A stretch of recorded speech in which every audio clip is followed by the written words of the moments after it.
Então a gente vai começar agora a segunda parte. Eu vou agora abrir aqui a ferramenta para mostrar para vocês.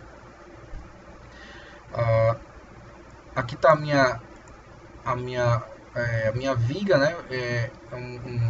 Eu fiz só um retângulo no Space Clean e fiz uma superfície, tá? Então de cara ele já chaveia para você o tipo de elemento, assim, um elemento tipo shell, né? Porque eu tenho uma superfície e ele já faz automaticamente isso para você, tá? Para demonstrar aqui, eu vou fazer uma cópia aqui desse carinha para mostrar, só para vocês verem aqui a diferença de um elemento para o outro. Eu vou pegar essa mesma placa, em vez de colocar um shell, eu vou colocar um tridimensional, tá? E aí, só para vocês verem o tipo de elemento e como é que eu faço para achar o elemento. Porque às vezes você vê artigo, não, eu usei o elemento shell 182, 183, né? Cada solver tem a sua nomenclatura, tá? Eu vou dar um duplicate aqui. Cadê? Vou chamar essa outra análise aqui de 3D, tá? Só para diferenciar. E vou mostrar aqui a vocês como buscar algumas informações. E também como mudar o tipo de malha, tá? Deixa eu só fazer a cópia aqui. Eu mostro para vocês.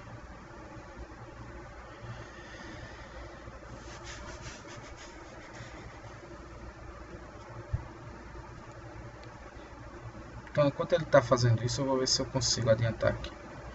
Também, aqui foi a última malha que eu fiz, tá? Eu fiz uma malha triangular, tá certo? Porque aqui é um elemento 2D. E aí eu fiz o último refino que me foi possível, né? Com essa versão que eu tenho aqui, que é a versão acadêmica, tá? Eu vou... Deixa eu ver se ele terminou aqui. Eu vou... Pronto, já fez. Okay. Só chamar esse cara aqui de... Chamar esse cara aqui de 3D, tá? Então assim, só para adiantar, né? Eu fiz o desenho é bem simples, é só um retângulo a partir da origem aqui. Eu vou apagar o que eu fiz aqui e vou mostrar para vocês mais ou menos o que eu estava fazendo lá, tá? Então vamos lá. Quando você desenhar, ele vai vir aqui o elemento size, você clica aqui em malha, né, em mesh, e aqui no diálogo dele, né, você tem aqui embaixo o elemento size, ele coloca automático. No modo automático, ele botou um elemento geral aqui, claro que isso aí varia, né, porque ele toma como padrão isso aí. Ele botou 8,8, sem eu fazer nada, tá? Eu só quero replicar as condições que vocês vão encontrar onde vocês não estão mexendo em nada. Lembrando que quando você tem um elemento de casca, né, um elemento shell, você tem que botar a espessura para ele poder entender, tá bom? Senão ele não vai entender e vai ficar com a interrogaçãozinha aqui. Então é lembrar, eu coloquei 1 milímetro de espessura, tá? Só para vocês terem os mesmos resultados. O material é aquele materialzinho estrutural steel, tá? E agora aqui na malha que vai ser o foco agora aqui da parte mais operacional. Então, sem fazer nada, você simplesmente vai mandar gerar a malha. Você não vai mexer em nenhum controle aqui da malha, tá? E aí eu vou explicar a vocês essa questão de controle global da malha e um controle específico, tá? E também vou falar um pouco sobre as métricas de qualidade de malha. Apesar de que quando a gente for para o CFD, eu vou dar uma ênfase maior na qualidade da malha, porque o CFD é muito sensível ele é muito sensível a isso aí, tá? Então aqui eu tenho um elemento, se você não mexer em nada, ele vai gerar automaticamente, por ser um retângulo, né? Então naturalmente o gerador de malha vai dizer, opa, isso aqui é fácil de discretizar. Aí ele vai e discretiza aqui. Essa versão, acho que de uns anos para cá, de 2 anos para cá, o Mesh, né? Ele agora tem a possibilidade de você selecionar um nó. Tá? Você pode selecionar um nó, uma face e um conjunto de elementos, tá? Isso não existia em versões anteriores. E aí, isso o usuário antigo achava ruim, né? Porque lá no APDL você consegue pegar o valor nodal mesmo da variável, né? Então veja que tem aqui a seleção de CAD, né, como a gente poderia dizer, de vértice, aresta, face, e aqui é uma seleção de nó mesmo, tá? Então eu fiz aqui minha análise, né, eu coloquei uma força, apliquei exatamente nesse nó aqui, ó, especificamente nesse nó, tá? No caso é um vértice, porque isso aqui a gente chama de vértice. E aqui apliquei nessa aresta aqui, tá? Só para vocês entenderem, eu coloquei um fixer suporte. Isso é exatamente o que vocês vão fazer na atividade, tá bom? E aí eu coloquei alguns resultados, e uma coisa que eu coloquei foi a deformação, tá? Que é aqui quando você vem em resultado, você tem deformation, né? Você tem o total, lembrando que o total é a raiz quadrada do U ao quadrado, do V ao quadrado, mais o W ao quadrado, tá? E quando você bota direcional, ele vai te dar o resultado só naquela direção. Então aqui eu criei um para X e um para Y, tá? Então eu copiei e colei, mas é só você alterar aqui a orientação para ele, tá bom? E também criei um user define, tá? Para poder coletar uma informação sobre o elemento, tá? Então eu criei isso aqui, vou mostrar vocês como é que faz, tá? Então isso aqui vocês já sabem, né? Você clica na pastinha solution, né? Então eu tenho aqui os results, tem information, strain, stress, tá? E aqui estão todos eles. A diferença é que agora eu usei isso aqui, ó, user define, tá? Isso aqui é quando eu quero colocar uma expressão. Aqui no caso eu criei essa expressão aqui, ó. Eu apliquei no corpo, tá? Como todo resultado tem que aplicar em algum lugar, tá? Peguei aqui a geometria, tá? No caso aqui eu vou colocar exatamente o nó, então eu venho aqui e seleciono um nó específico, tá? E aplico esse nó, então eu vou pegar, capturar aqui as configurações desse nó aqui, tá? E aqui ó, eu coloquei essa expressão aqui, ó. Se você colocar aqui pnum num, você vai pegar o nome, o tipo do elemento, né? Então você vai saber qual é o elemento da biblioteca que o Mesh pegou para você, tá? É só isso. Uma outra forma também de você descobrir é através aqui do arquivo de log, onde ele dá todas as características da tua solução, e lá também ele indica para você qual é o elemento que ele usou. Então vamos lá, eu vou rodar aqui, ele vai rodar rápido, né? Porque são poucos elementos. E aí a ideia é o que? Que vocês façam, né? Usem elementos triangulares lineares, tá? Depois, elementos triangulares parabólicos ou de segunda ordem, tá? E depois vocês mudam para o elemento quad de primeira e segunda ordem, ou linear ou quadrático, tá? Só que eu não mostrei para vocês ainda. Veja que eu não fiz nada, né? Eu só gerei a malha no automático, sem intervir em nada, tá? Que é isso que vai conseguir vocês. Vou gerar os resultados, né? Esse aqui de resultado. Vocês depois anotem aqui essa expressão. É só você digitar isso aqui. Também eu vou colocar nessa atividade 2 artigos sobre malhas, tá? Eu dei um errinho aqui. Deixa eu só ver aqui porque não está querendo. Vou colocar aqui outro milímetros, gerar malha.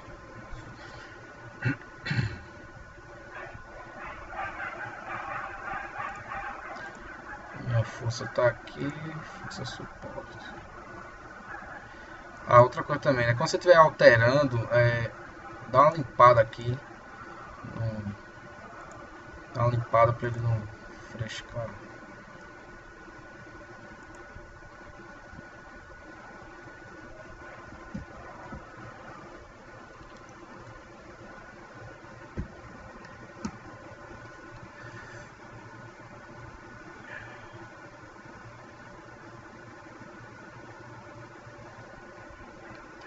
Tá vendo? Ó? Ele dá aquele erro, aí só dá uma limpada, né? Porque aqui eu fiquei mudando a malha e vai ficando o resto de feira aqui, tá? Então, a primeira coisa, né? Eu vou pegar aqui a deformação em X, que é aquele gráfico que eu tinha mostrado para vocês, tá? Aqui eu tenho o comportamento, né, da tensão. E lembrando sempre esse pontinho aqui para vocês. E aqui, ó, eu vou colocar aqui, vou analisar aqui, deixa eu apagar isso aqui. Quando você roda novamente, ele aplica, né, esse negócio aqui ao corpo todo, tá? Deixa eu só copiar isso aqui. Copiar esse carinha aqui, ó. É bom que eu vou mostrar pra vocês como é que faz, ó. Então, por exemplo, eu tenho aqui, né? Eu tenho a minha malha, aí eu vou pegar aqui o filtrozinho de malha, tá? Vou pegar esse nó aqui, tá? Qualquer um nó, tá? Vou pegar esse nó que já pré-selecionar, venho aqui na pastinha A6, né? Em Solution, e vou criar um resultado que eu vou definir, tá? Então eu vou aplicar aqui, ele vai pegar aqui o... Quero que ele pegue só o elemento. Quero que você pegue isso aqui, meu jovem. Pronto, ele pegou aqui o nó, tá? Aqui onde tem a expressão, eu vou digitar essa expressão aqui para ele capturar. Veja que ele está com um raiozinho aqui, ele não vai rodar, só vai atualizar, tá? Já rodou aqui, só vai atualizar.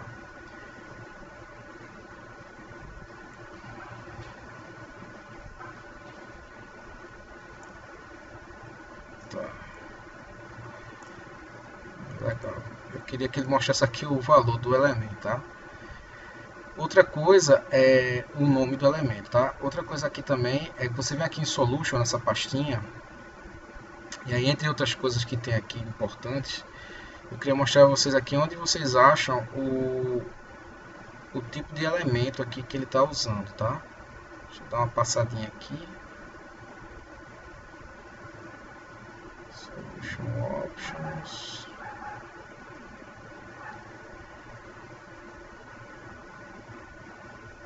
Procurar aqui.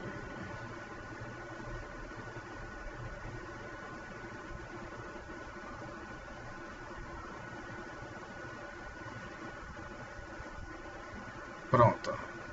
Ele tá usando aqui esse elemento Shell 181, tá? Que é esse elementozinho aqui, o elemento. Então aqui você consegue descobrir qual elemento ele está usando, que é esse carinha aqui, tá? E aí o que é que eu quero que vocês façam, né? Primeiro vocês vão alterar agora vocês vão alterar. Outra coisa que eu quero mostrar para vocês é a métrica de malha, tá? Então você vem aqui agora, ó, vou mostrar aqui para vocês. Vou tirar esse cara aqui, esse daqui, caçamba. Eu vou pegar aqui Quality, tá? Eu vou falar de duas aqui, que aqui é as que eu uso mais. A primeira é a razão de aspecto. A razão de aspecto é a relação entre a altura e o comprimento, tá? Então, quanto mais próximo, né, de um quadrado perfeito, né, então eu vou ter uma razão de aspecto de 1 para 1, né? Se eu começar a deformar o meu elemento, tá, eu vou ter uma relação de 1 para 2, 2 para 3, e aí quanto mais achatado o meu elemento, pior vai ser minha solução, tá? Então são duas coisas que eu uso muito, é a razão de aspecto, não ter um elemento, porque ele pode estar, né, por exemplo, um retângulo, uma razão de aspecto de 1 para 10, por exemplo, ele pode estar, né? Deixa eu colocar aqui só para vocês entenderem o que eu estou falando. A razão de aspecto é o seguinte, porque eu falei para vocês, né, ó, um elemento distorcido, né, ele está aqui distorcido, esses ângulos são menores do que 90, tá? E eu sei que esse elemento está distorcido. Mas um elemento aqui, ó, ele tem 90 graus, tá? E tem uma razão de aspecto de 1 para 1. Agora imagine uma razão de aspecto dessa forma, tá? E é o que acontece, os ângulos eles são os mesmos, mas eu tenho uma relação, ele está muito achatado. E isso acontece muito quando eu quero fazer camada de prisma, tá? Que a gente usa muito isso em CFD.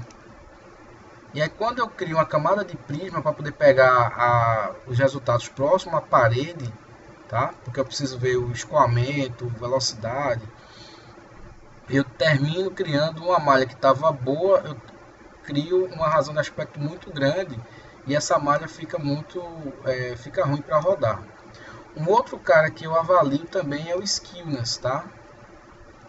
skewness, que esse parâmetro aqui ele faz um cálculo dos ângulos do elemento. Então ele tem o padrão dele, que se for quadrado é 90, se for triangular é 60 graus. E aí o que acontece? Ele faz essa conta em relação ao ângulo que tem agora internamente do elemento. Então o skewness ele é uma relação que vai de 0 a 1. Tá? Então para o ANSYS aqui ele faz esse cálculo. Significa o seguinte, que quanto mais próximo de 0 significa que eu estou com a malha muito boa. Próximo de 1 é que eu tenho uma malha muito distorcida, tá?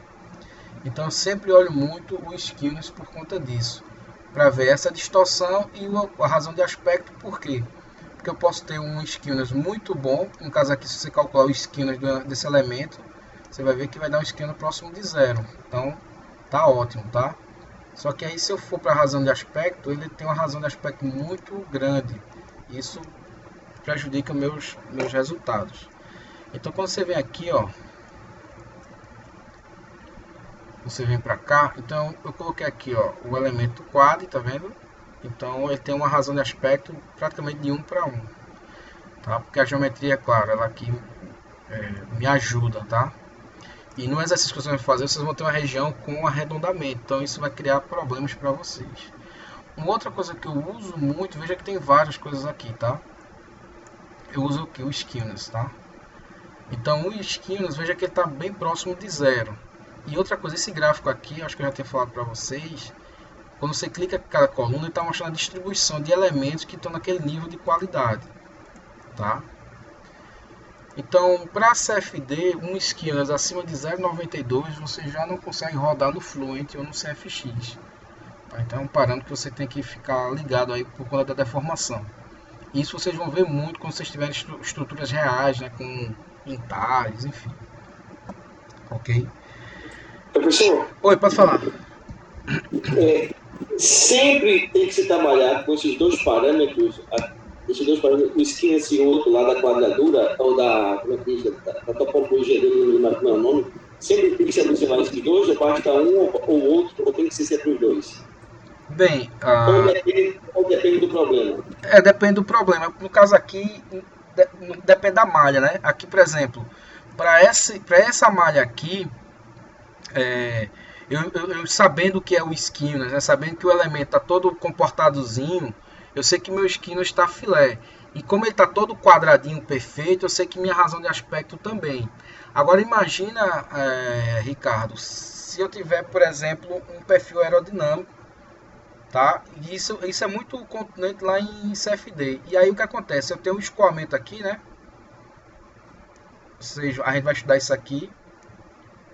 E aí o que acontece? Vocês sabem que eu tenho aqui uma camada limite aqui, muito próximo à parede, né? Então, próximo à parede eu tenho uma região onde os efeitos da viscosidade dos escoamentos influenciam, né? É por isso que eu tenho aquele perfil de velocidade, tá? E aí o que acontece, Ricardo? Nessa região a gente tende a pegar, em vez de fazer um elemento assim grandão, próximo à parede, a gente pega o elemento e divide ele em camadas, sabe? Você coloca geralmente 5, 10 camadas, dependendo do problema. Existem casos que os caras usam, no caso de aviação, os caras usam 30 elementos na camada limite. Ou seja, se eu tiver aqui, só para você ter ideia, eu tiver aqui um elemento com comprimento de 1 milímetro, e aí dentro de 1 milímetro eu dividir por 30, eu vou ter uma razão de aspecto muito grande. E se você olhar do ponto de vista do skewness, né, que é essa distorção aqui do elemento, a malha vai estar muito boa, vai estar ok. Só que do ponto de vista da razão de aspecto, eu vou estar com uma razão de aspecto muito grande. Então a malha, eu perco na malha, entendeu? Então por isso que eu sempre olho esses dois parâmetros, tá? Eu uso... E não poderia ser criado um parâmetro que fosse, por exemplo, assim, em função dos dois, como se fosse uma multiplicação, uma potencialização, Tá. Alguma coisa que um número só dessa qualidade envolvendo os dois parâmetros, não? A Anzi já leu seus pensamentos. Ele tem um aqui que é o quality, tá? É o que ele chama de quality. Você pode usar ele, tá? Para ele dizer qual é a qualidade do teu elemento. E aí ele faz uma mescla, né, entre essas duas informações, tá? Deixa eu te mostrar aqui, Ricardo. Ricardo e todo mundo, né? Então, se você olhar aqui, Beleza, ó, beleza. eu tenho Obrigado. aqui, ó, Element Quality, tá vendo? Então, ele cria uma métrica e aí você também pode, por exemplo, plotar aqui o elemento, deixa eu ver se ele vai pegar aqui isso na malha. Porque eu posso mostrar aqui por cor, sabe? Não sei se ele não está funcionando aqui. E aí ele vai pintando os elementos de acordo com a qualidade do elemento, tá? Então o que tiver de vermelho é que está com a qualidade ruim e o que tiver de azul é porque está com a qualidade boa. Não sei porque aqui eu não consegui plotar, tá? Mas você pode mudar aqui, ó, no display. Veja que ele está aqui, ó, usar a geometria, que é o padrão, mas você pode plotar de acordo com o que você quer usar de para o skewness, né? Aqui ele não sei porque ele não pintou. Acho que eu estou errando alguma coisa, tá? Mas enfim, você pode pintar aqui com esse elemento quality, tá? Eu particularmente gosto de usar os dois para que o usuário, o aluno, né, ele tenha isso na mente dele, né, que um elemento bom é um elemento que não está distorcido, né, do ponto de vista dos ângulos internos e também da razão de aspecto, tá? Depois, quando a gente chegar em CFD, eu também vou fazer outras aulas de malha, né, só para mais a parte de técnicas, né, para você fazer uma boa malha, porque influencia muito, principalmente no CFD, o teu resultado. Outra coisa aqui que é importante é aqui onde vocês vão mudar a ordem do elemento. Ó, tá vendo que tem uma opção, o padrão dele é controlado pelo programa, então ele vai controlar para você, tá? Ele vai controlar para você o elemento. Então eu vou mudar agora para elemento quadrado. Então aqui onde você vou pegar o mesmo tamanho global do elemento e vou mudar só a ordem, tá? Vou refazer a malha. Então, do ponto de vista gráfico aqui você não vê diferença nenhuma, certo? O que vai diferenciar vai ser no resultado, tá? Então basicamente vocês vão fazer isso, vão pegar, fazer exatamente esse mesmo probleminha que eu estou fazendo aqui, mudar as malhas de malha quadro para uma malha triangular, né, no caso de um elemento bidimensional, tá? E vocês alteram aqui, ó, a ordem do elemento, tá? Se vocês olharem agora, do ponto de vista de deformação não muda muito, mas de tensão eu já tenho mostrado a vocês que ele altera. E depois vocês vão fazer um refinamento da malha, então vocês vão escolher um caso como eu fiz.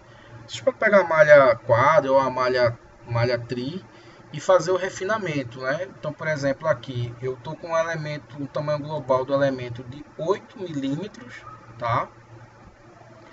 E aí eu vou diminuindo, né? Vou colocando 4, 2, 1, no máximo até 1, que é quando vocês vão atingir o limite, tá? E aí eu vou refinando a malha e vou vendo esses resultados. E eu quero que vocês olhem, observem o que está acontecendo e tentem falar alguma coisa ou tentar criar um sentimento, tá bom? Agora eu vou ensinar vocês, veja que essa malha aqui ela vai fazer automático por conta da geometria, tá? O que é que acontece? Como é que eu faço agora para forçar esse cara a sair do automático para fazer o que eu quero? Então aqui quando você clica em Mesh, né, ele vai aqui na aba, você tem uma funçãozinha chamada método, tá? Você pode acessar por aqui, ou você também pode com o botão direito do mouse, vir aqui inserir e veja que eu tenho os mesmos comandos que estão aqui na aba, tá? Então quem é usuário mais antigo tinha essa opção aqui, e agora quem tem essas versões mais novas, tá aqui também bem mais claro o fluxo de trabalho. Então você clica aqui em Mesh, ó, e eu vou acrescentar um método, tá? Então no método ele faz uma interrogação porque primeiro eu tenho que selecionar a geometria. Então simplesmente eu vou selecionar o meu corpo, tá? E veja que no método eu posso optar aqui, ó, quadriláteros, dominantes ou triângulos, ou fazer uma composição multizona, onde ele vai encaixar onde for mais fácil ele bota triângulos, onde for mais fácil ele bota quadrado, tá? Ele sempre dando preferência ao quadrado porque é o melhor, mas quando a geometria não ajuda, ele vai lá e faz o... Como é que se diz? Ele faz o triângulo, tá? Então eu vou colocar aqui, ó, eu estou forçando ele a gerar uma malha triangular com um tamanho de elemento global na ordem de 8 milímetros, tá? Então eu vou gerar a malha novamente. Então é dessa forma. Então agora eu forcei o cara a criar a malha. E aí vocês forçam a malha, resolvem, tá? O resultado. E aí vocês vão capturando essas telinhas aqui, colocando lá no trabalhinho de vocês e vai falando, tá? Vamos olhar aqui o elemento, tá? Vou olhar aqui o elemento. Ó, aqui já usou o elemento Shell 281, tá? Então, o outro era 182, se eu não me engano, isso aqui é 281. Por quê? Por que 2? Porque eu já estou usando ele quadrático, né? Não mudei, ó, para linear, tá? Então ele tem essa nomenclatura 281, 181, tá? Pro elemento. Então aqui você busca o elemento.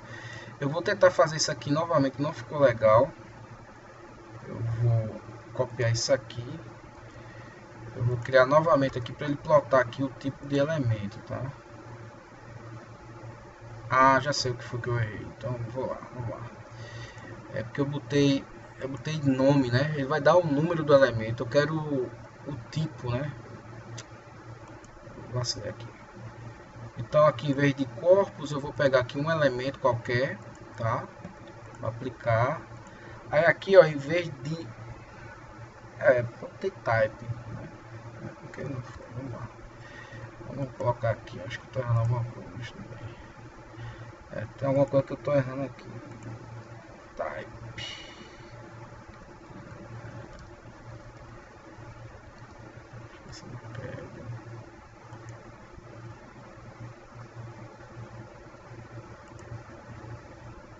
Tô errando assim. Se você errar a sintaxe aqui, ó, ele dá um errinho aqui.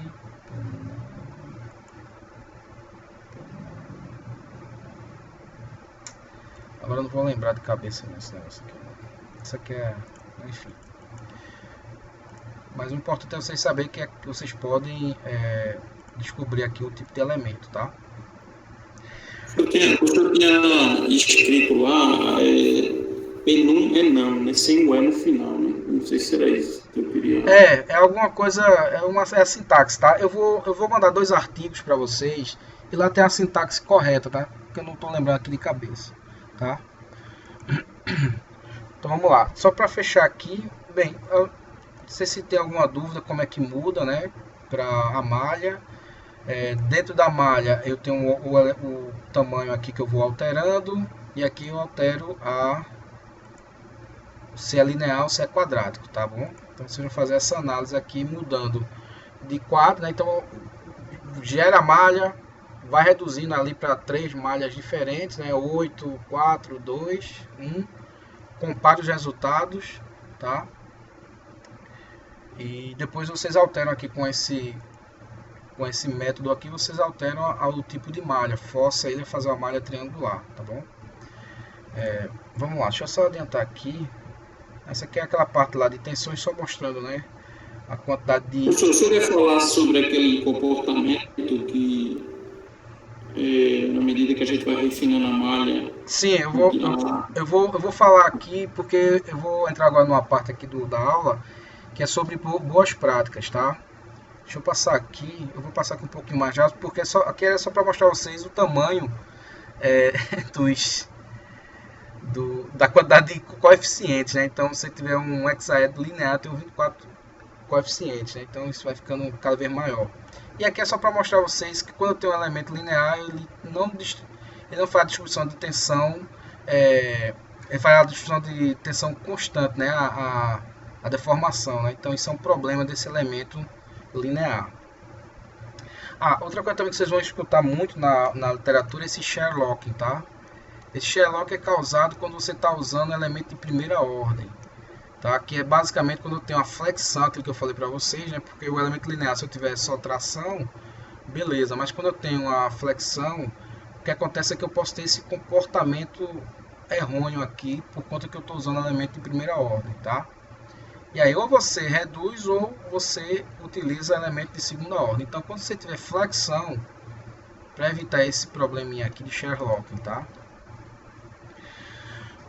Aqui eu coloquei alguns tipos de elementos do ANSYS, né? Então ele tem mais de 150 tipos de elementos, porque como ele é multifísico, né? Tem várias físicas. E aqui ele vai numerando, ó, por exemplo, elemento elemento de treliça, por exemplo, ele chama de LIC 1. E aqui ele diz, ó, quantos nós tem, o grau de liberdade em X e U. Aí eu tenho o elemento de viga, que ele chama de BIM 3. E ele vai numerando aqui, ó, os elementos, tá? Depois eu tenho aqui elementos tridimensionais. E cada um é aplicado, ó, veja que aqui para elementos, para simular a viscoelasticidade dos elementos. Então, veja que quando eu mudo o material lá na biblioteca, ele já busca o elemento para você automaticamente. O que você muda é se é linear ou se é quadrático, tá? Então, para cada tipo de física, ele vai mudando. Eu coloquei outros aqui, ó, a parte térmica também, tá? Elementos para simulação de transferência de calor. Então, você tem esse tipo de elemento, plano 55, e por aí vai. Ele vai dando os nomes dos elementos, que antigamente você já tinha que já saber antes, né, da simulação os tipos de elementos que você ia usar, tá? Então, de acordo com a geometria, ele já meio que usa para você, e também pelo tipo de física que você coloca lá no Workbench, ele já puxa para você o elemento. Então, eu estimulo vocês a usarem aquele comandozinho lá que eu mostrei para vocês, né, o element type, né, para vocês descobrirem quais os elementos ele está usando, tá? Para vocês, quando forem escrever, vocês falarem qual foi o tipo de elemento que foi usado na simulação, tá? Eu, claro, não vou passar aqui os 150, eu coloquei alguns exemplos, tá? Aqui vai ser a atividade que vocês vão fazer, tá? Isso aqui eu tirei do livro do Bart, né, que é aquele professor do MIT, tem as aulas dele lá no YouTube, tá? Mas não precisa assistir as aulas para fazer isso aqui, não. Isso aqui eu peguei do livro. Já tem a solução analítica, as unidades aqui estão em centímetro, perdoe aí, os caras botam em centímetro, mas enfim, depois vocês convertem, tá? Ou tenham cuidado com as unidades aqui. E aí ele compara você fazer a solução do suporte, tá? Como ele está feito aqui, e você simplificando aquele problema para uma viga onde você já tem as soluções analíticas, né? E aí a ideia é vocês usarem os elementos quad e os elementos tri, tá? Então vocês vão desenhar um retângulo, tá? E fazer essas simulações, tá bom? E aqui ele dá mais ou menos o deslocamento aqui da minha estrutura, tá?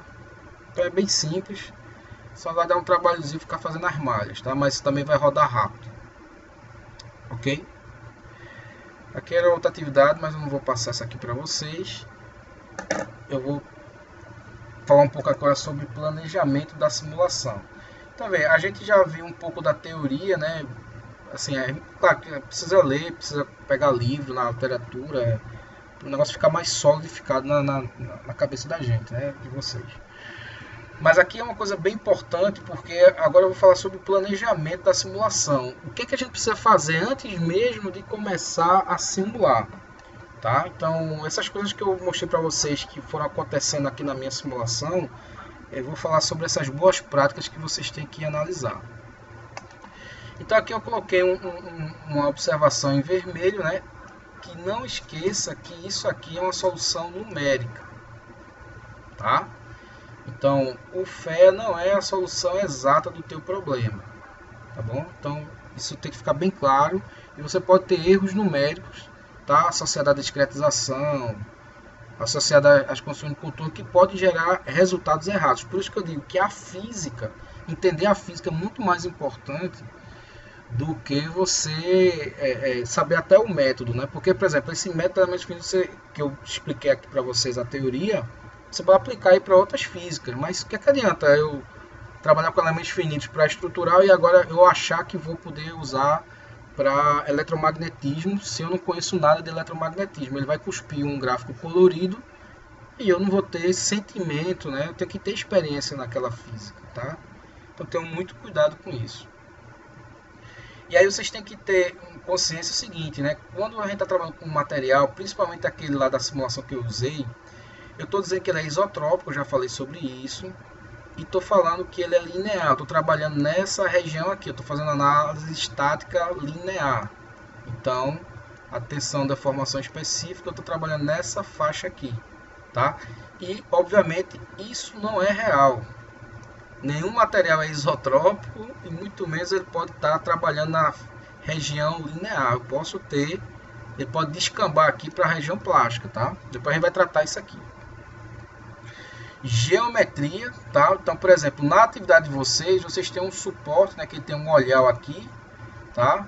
Que é uma geometria relativamente mais complexa, e a gente vai simplificar para esse problema aqui, para um retângulo, tá? Então, claro que isso aqui é diferente disso, mas imagina que você tem uma estrutura muito grande e você quer estudar, então eu vou simplificar.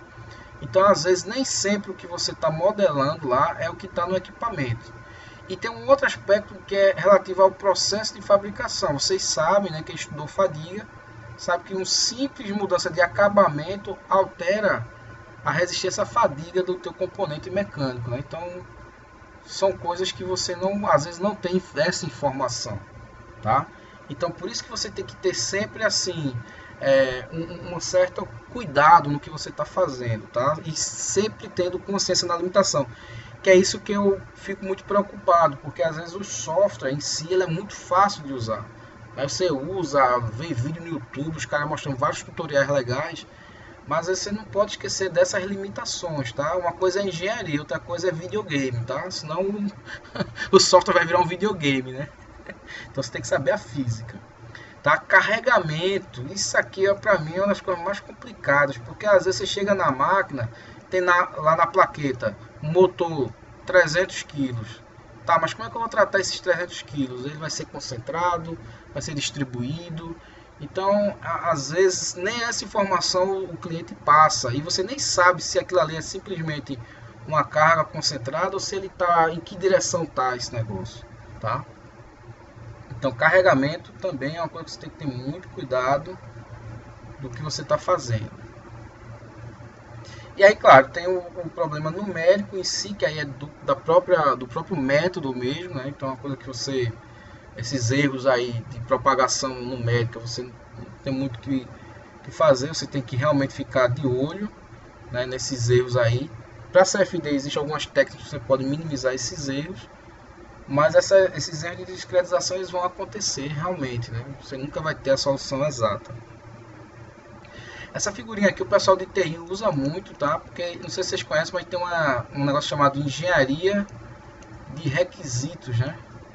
Eu nunca tinha ouvido falar nisso, então 10 anos atrás eu estava fazendo uma pós e a professora falando de engenharia de requisito, que é um engenheiro que vai no cliente para tentar captar o que ele quer, né? Então aqui é uma historinha, né? O cliente disse para o engenheiro de requisitos, né, que ele queria isso. Ele falou isso, olha, eu quero um balanço com essas 3 madeirinhas. E aí o cara entendeu que era isso que ele queria, né? E aí ele passou para o analista entendeu que era dessa forma. O programador, né, fez a programação para esse tipo de situação. O consultor de vendas, que o cara de vendas, ele floreia muito a solução, né? Diz que ia ser isso aqui. Uma coisa bem importante da engenharia que a gente não dá, às vezes na graduação a gente não dá atenção, que é a documentação do projeto, né? Então você quer voltar na história lá do projeto e você não tem documentação nenhuma, tá? Então aqui foi como o projeto foi documentado. Aqui foi como foi realmente instalado no cliente, né? Foi só uma cordinha e cobraram para o cara como se fosse uma montanha russa, tá? O suporte técnico foi dessa forma. E no fim da situação, o cara queria, na verdade, era um pneu amarrado numa corda, né? Então, até o cliente ele não sabe explicar o que ele quer.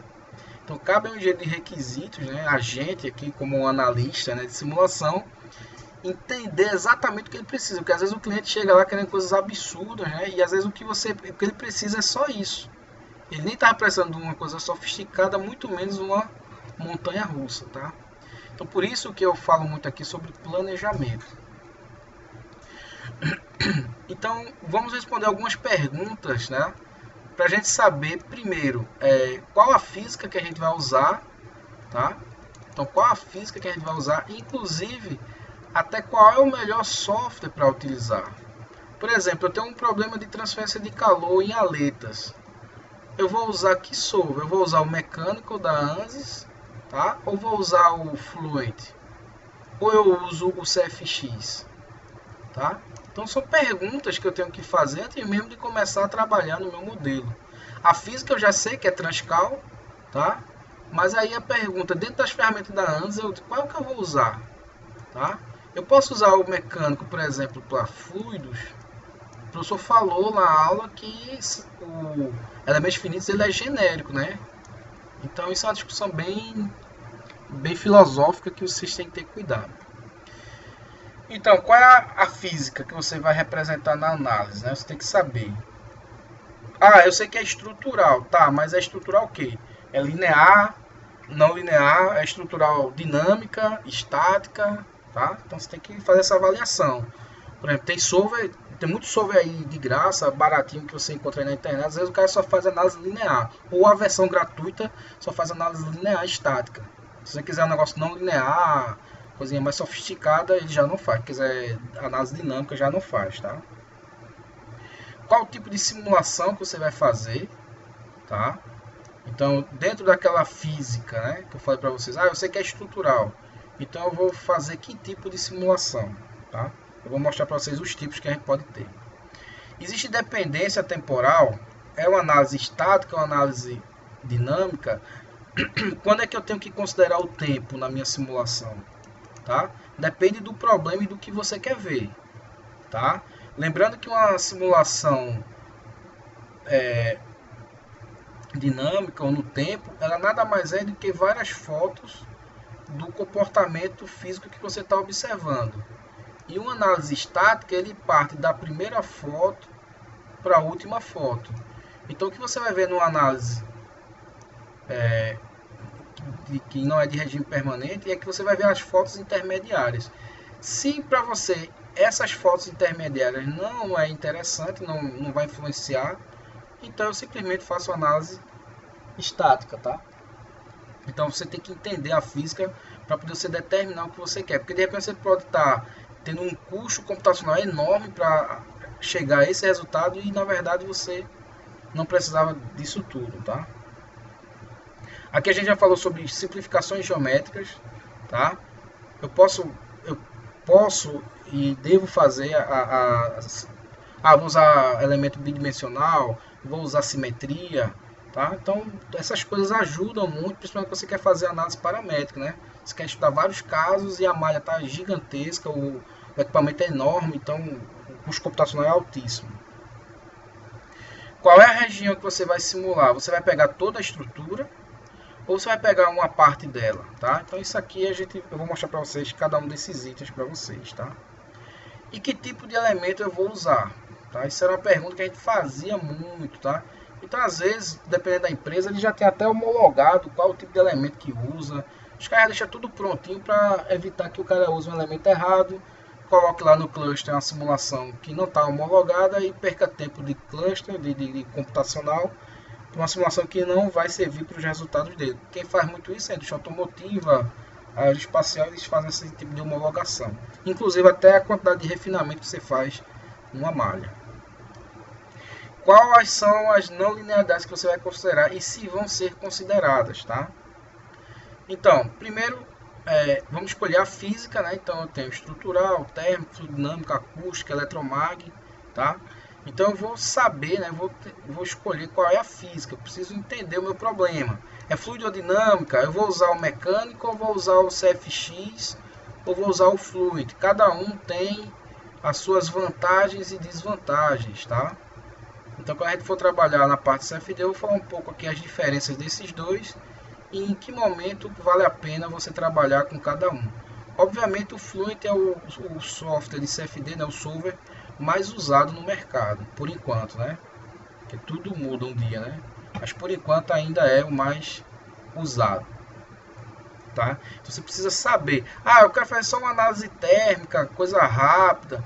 Então, pô, tu já está no ambiente estrutural, continua usando lá o mecânico mesmo, tá?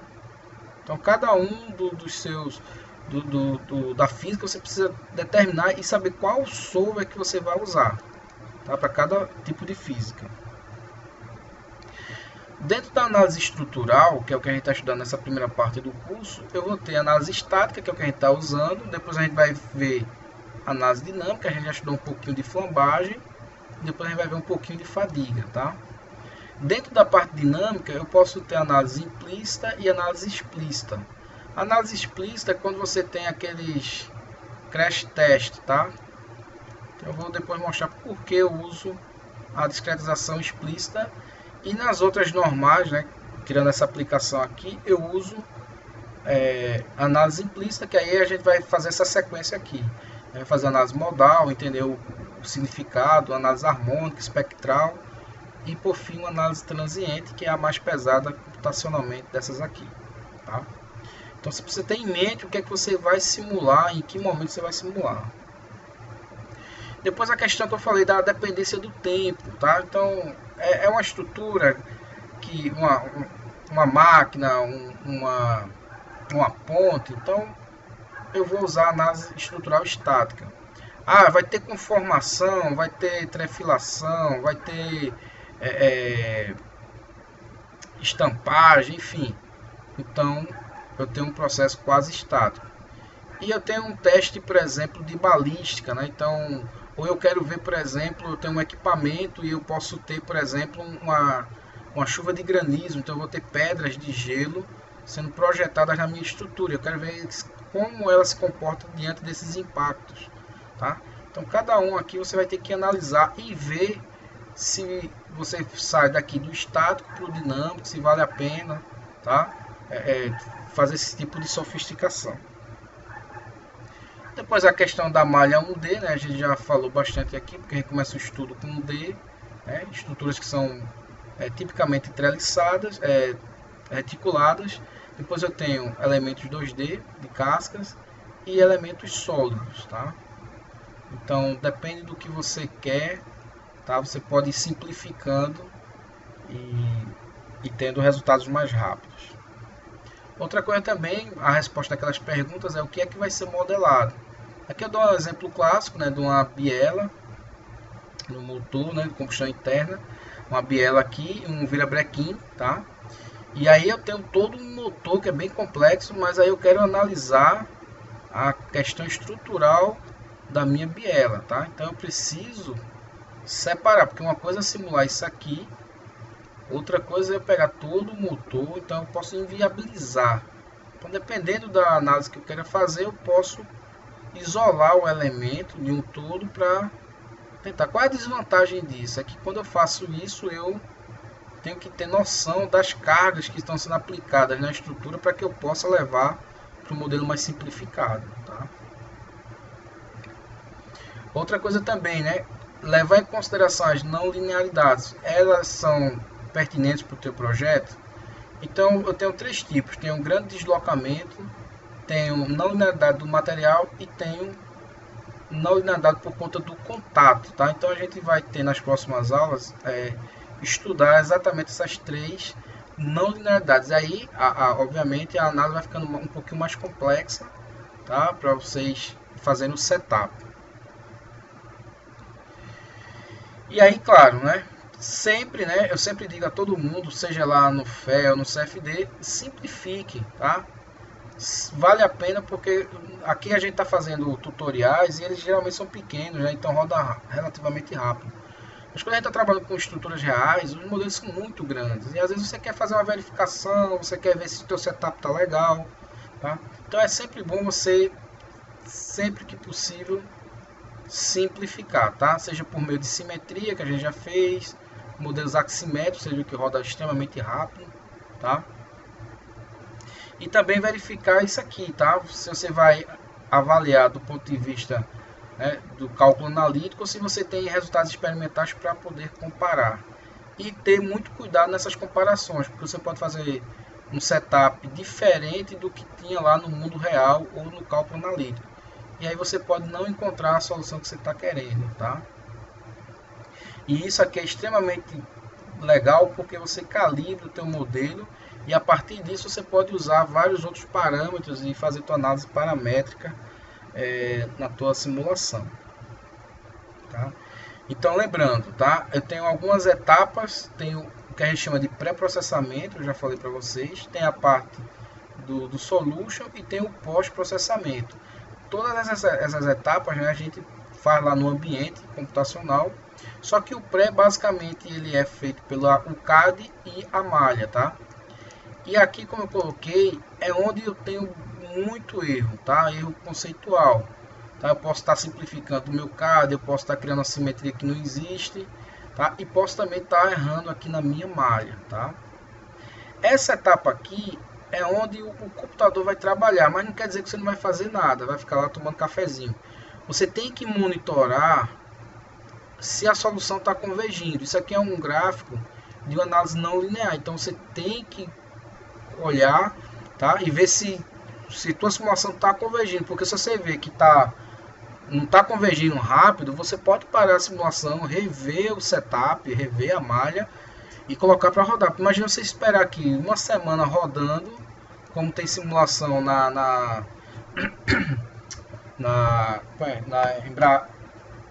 Embraer, onde o cara passa 30 dias simulando, tá? Num cluster. Então imagina, o cara depois de 30 dias, eita, não tá convergindo não, mas 15 dias atrás o cara tava vendo que não tava convergindo a solução, tá? Então é uma parte que você tem que estar olhando, porque você pode passar horas, dias aqui olhando para essa simulação e ver se realmente vai ser algum resultado. E depois o pós-processamento, né, que é a parte que você vai extrair dados, né, e interpretar o resultado, ver se fisicamente está coerente. E aí sempre eu falo, né, cabe ao analista, né, a gente interpretar esses resultados, tá? Então seja extremamente crítico, olhe, tenha dúvida, pergunte, ache tudo estranho, porque para você não passar para frente um resultado errado para o teu chefe, para o teu cliente ou para o teu orientador, tá? Então aqui eu coloquei uma figurinha brincando aqui, o menino novinho, né, brincando de videogame no Solver, né, assistindo alguns tutoriais. E o problema é que o Solver, né, não vai interpretar o resultado para você. Se você fizer errado, ou se ele, mesmo fazendo certo, porque você viu um tutorial, você não vai saber o que é que significa o resultado e o que é que pode extrair de informação.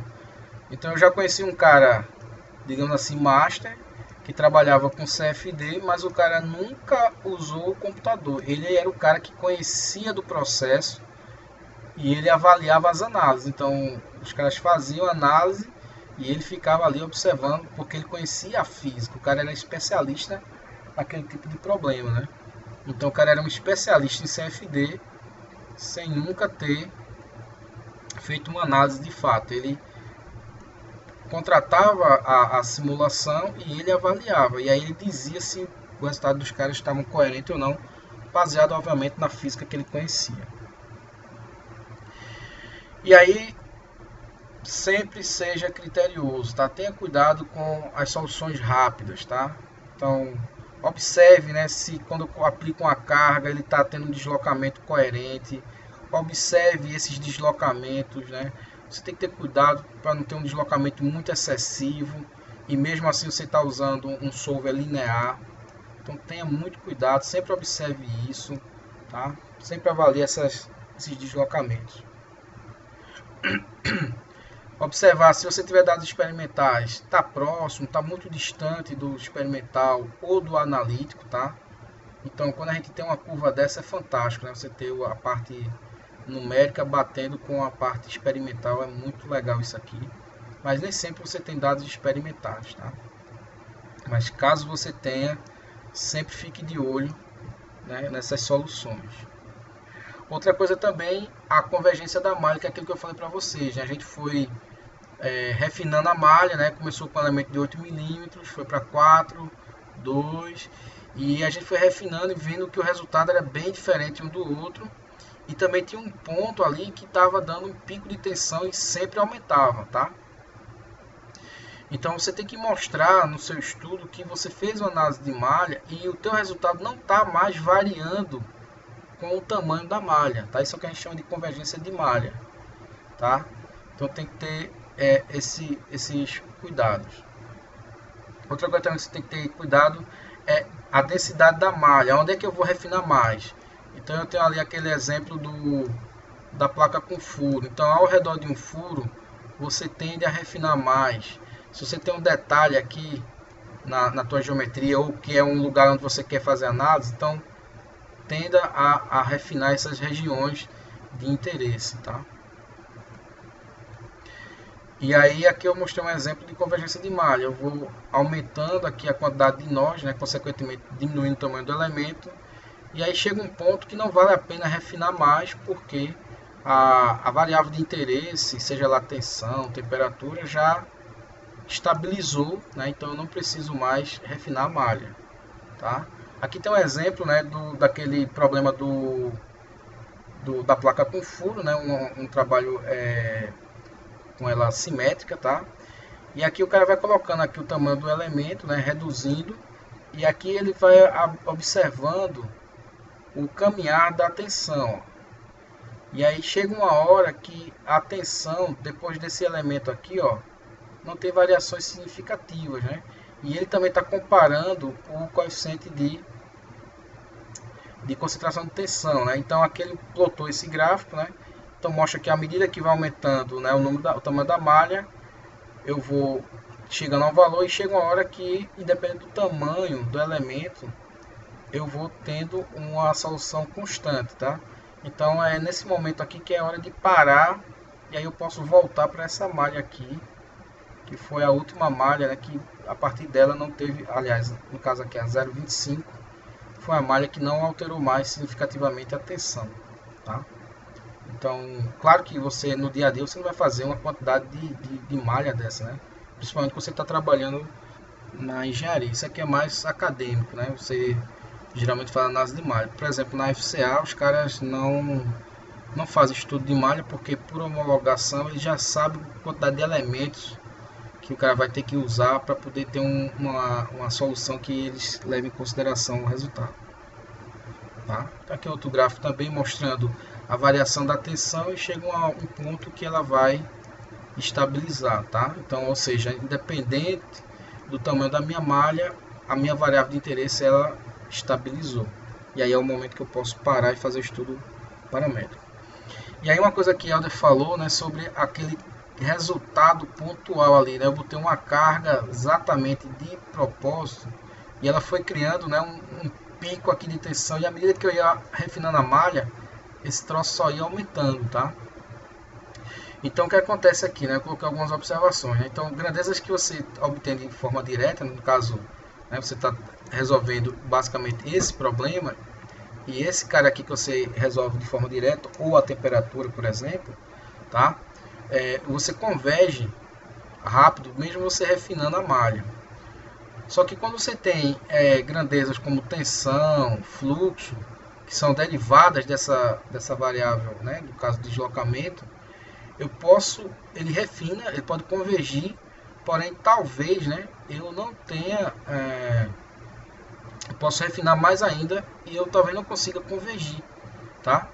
Então é por isso que eu estava mostrando os gráficos de tensão, porque eles é que podem realmente convergir. E por que isso acontece? Por conta dessa questão aqui, né? Eu tenho uma força sobre a área, eu estou alterando o tamanho do elemento, então a área ali está indo para o infinito, né? A área está indo para zero, aliás, e aí eu tendo a ir para o infinito.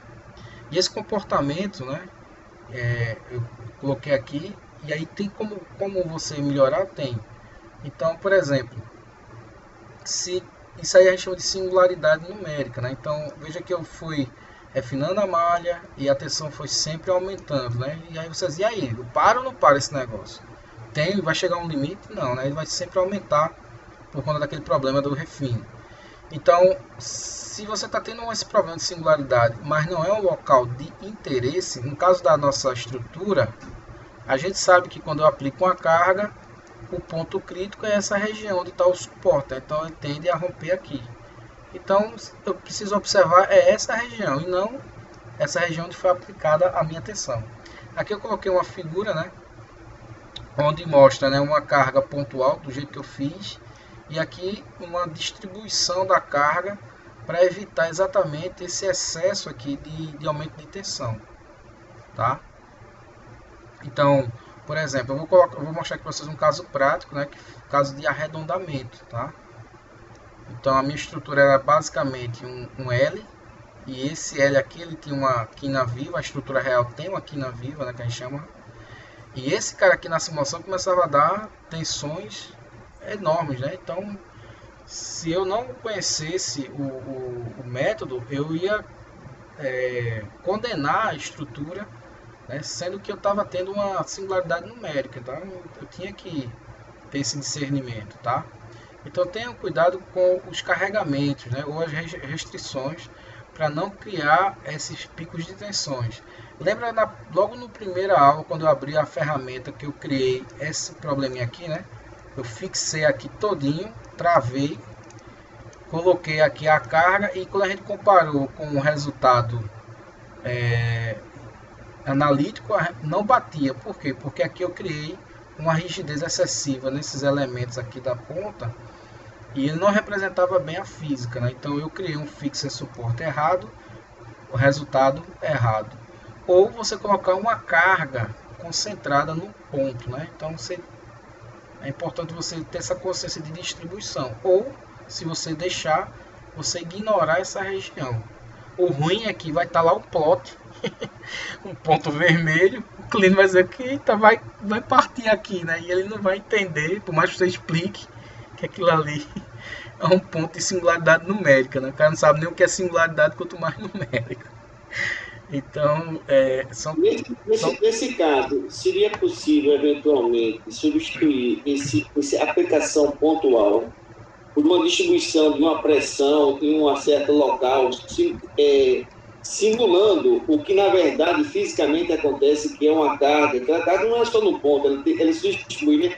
Fazer uma aproximação para poder minimizar essa descontinuidade ou essa singularidade numérica, melhor dizendo. No caso, por exemplo, aqui dessa viga, né, eu vou falar do ponto de vista operacional, tá? Eu estou olhando aqui a minha viga de cima, tá? Então, por exemplo, se você quer aplicar uma carga aqui, e você sabe que, obviamente, isso não é um ponto, né? Uma carga pontual é um negócio teórico, né? Então, você criaria uma face aqui, por exemplo, no CAD, e aí você aplicaria uma tensão nessa face aqui, uma carga nessa face. E aí você conseguiria distribuir, tá? Você pode fazer de forma rápida, por exemplo, aqui, só para exemplificar, Ricardo, que você está perguntando. Cadê? Aqui, por exemplo, ao invés de eu colocar no nó, eu poderia, por exemplo, distribuir aqui nessa face, né? No caso aqui, nessa linha aqui, nessa aresta, tá? Então, em vez de selecionar o nó, eu poderia recalcular isso aqui e calcular uma distribuição, tá? E aí, se vocês fizerem isso, vocês vão ver que o resultado não dá mais aquele problema de singularidade numérica, que é o que está acontecendo aqui, né?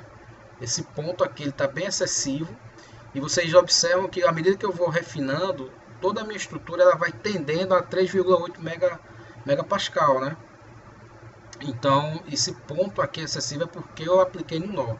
Então por isso que eu coloquei aqui, ó, para você evitar, né, essa questão da carga pontual. E do ponto de vista prático é você criar uma região, né, uma face, ou recalcular a carga para distribuir.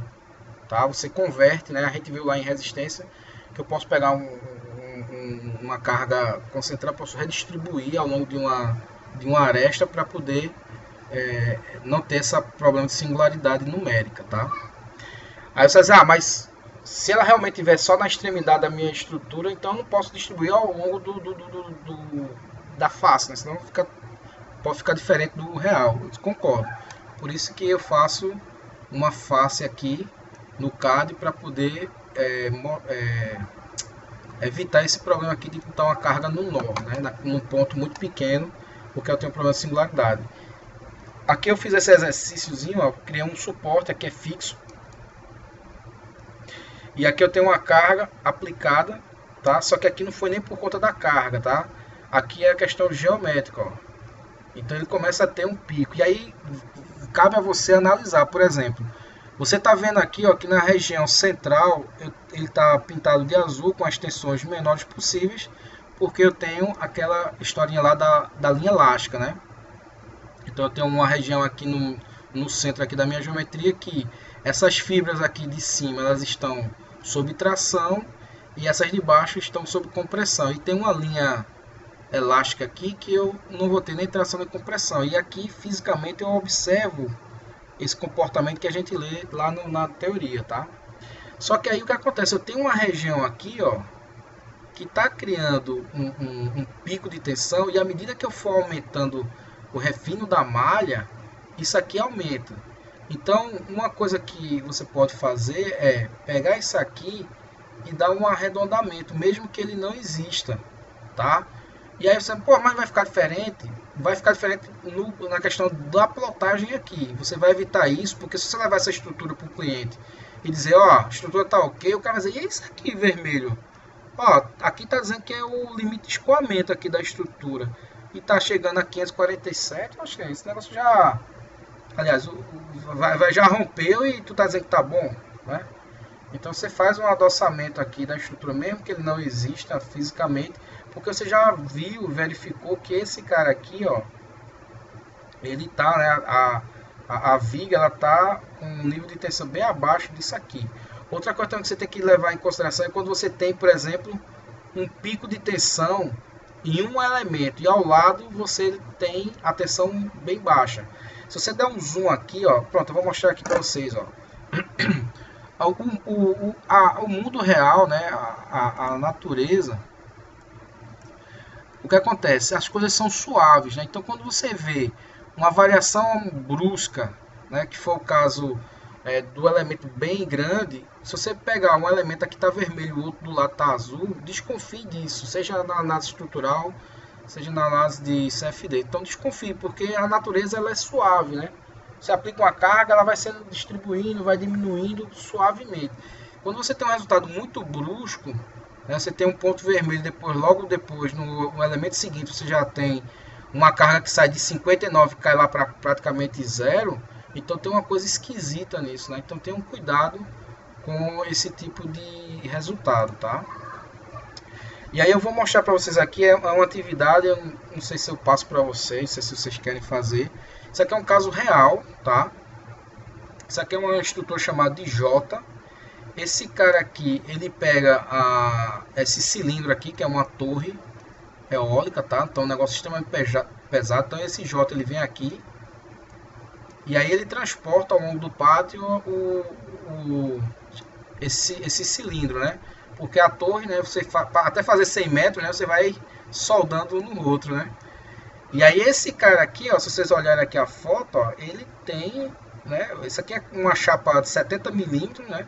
O cara corta lá no oxicorte e cria esse J. Enfim, na hora que você simula essa criatura, você começa a ter um pico de tensão aqui, né? E é um equipamento que ele é projetado para suportar, né, de acordo com o manual do fabricante, 45 toneladas. E aí se você fizer essa análise aqui e não tiver o cuidado da singularidade numérica, você começa a ter problemas, tá? Apesar de que se você fizer um corte aqui e um corte aqui, você vai observar que tá ok a estrutura. Mas se você olhar aqui, aí você vai ter um... E outra coisa, tem que ter o cuidado de diferenciar a singularidade da concentração de tensão também, né? Você tem que ter essa sabedoria, né? Por exemplo, se eu tenho uma transição, né? Por exemplo, um furo numa chapa, eu sei que isso aqui vai ter concentração de tensão. Se eu tenho uma transição aqui desse tipo aqui, eu tenho também concentração de tensão que eu já conheço, mas aí eu faço o cálculo analítico e comparo, né, para diferenciar. Aqui não, aqui eu sei que aqui eu não tenho transição, eu tenho só realmente uma singularidade numérica que eu vou refinando a malha e esse negócio vai crescendo e eu posso condenar uma estrutura real simplesmente porque eu não conheço essa questão de singularidade. Aqui, por exemplo, ó, se eu aplicar a carga aqui direto só em um ponto, eu vou gerar também uma singularidade numérica. Então, aqui o que é que eu faço? Eu aplico a carga ao redor aqui dessa estrutura, dessa face aqui. Tá? Que é onde ele vai pegar o apoio aqui na flange aqui desse cara. Tá?